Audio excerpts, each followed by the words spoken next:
নমস্কার বন্ধুরা, ফুড কিচেনে সবাইকে স্বাগত জানাই। আজকে আমি শেয়ার করব আপনাদের সাথে পুঁটি মাছের ঝাল বা চুনো মাছের ঝাল।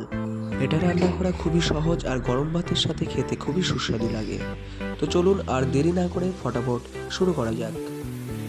পুঁটি মাছের ঝাল বানানোর জন্য আমি সবার প্রথমে মাছগুলোকে সুন্দরভাবে কেটে ধুয়ে নিলাম। তারই সঙ্গে মিশিয়ে নিচ্ছি একটু লবণ এবং হলুদ।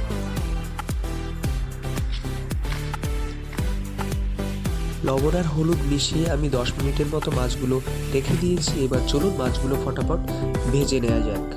ভেজে নেওয়ার জন্য আমি সামান্য পরিমাণে সর্ষের তেল ইউজ করলাম। আপনারা এখানে চাইলে সাদা তেলও ইউজ করতে পারেন। তো চলুন মাছগুলো এবার ভেজে নেওয়া যাক। এমন সুন্দর সুন্দর ভিডিও পেতে চ্যানেলটিকে সাবস্ক্রাইব করে বেল আইকন নোটিফিকেশনটা অন করে দেবেন এবং লাইক কমেন্ট করবেন। ভিডিও শেয়ার করতে একদমই ভুলবেন না। সঙ্গে থাকুন। চলুন মাছগুলো মিডিয়াম আছে আমি ভেজে নিচ্ছি।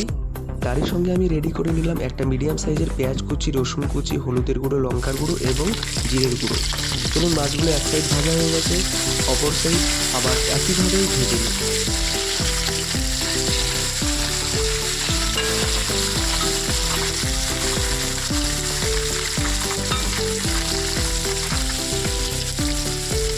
মাছগুলো ভাজা হয়ে গেছে, এবার এগুলোকে তেল থেকে ছেঁকে তুলে নেব।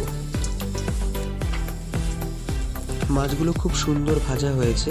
এবার আমি যেই তেলে মাছ ভাজা করেছি সেই তেলের মধ্যেই দিয়ে দেব আগের থেকে কেটে রাখা পেঁয়াজ কুচি।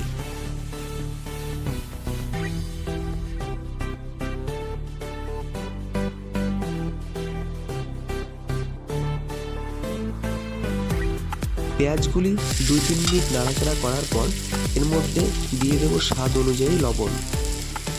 এরই সঙ্গে দিয়ে দেবো আগের থেকে কেটে রাখা রসুন কুচি।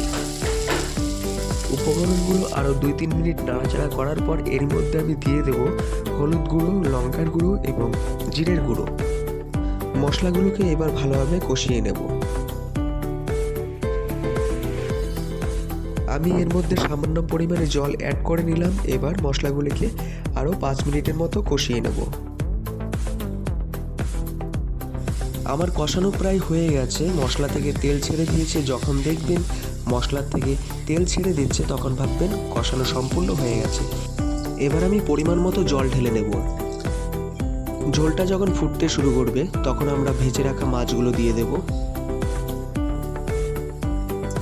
ভালো করে নাড়াচাড়া করার পর আরও কিছুক্ষণ কুক করে নিতে হবে, যতক্ষণ না ঝোলগুলো একটু গাঢ় হচ্ছে।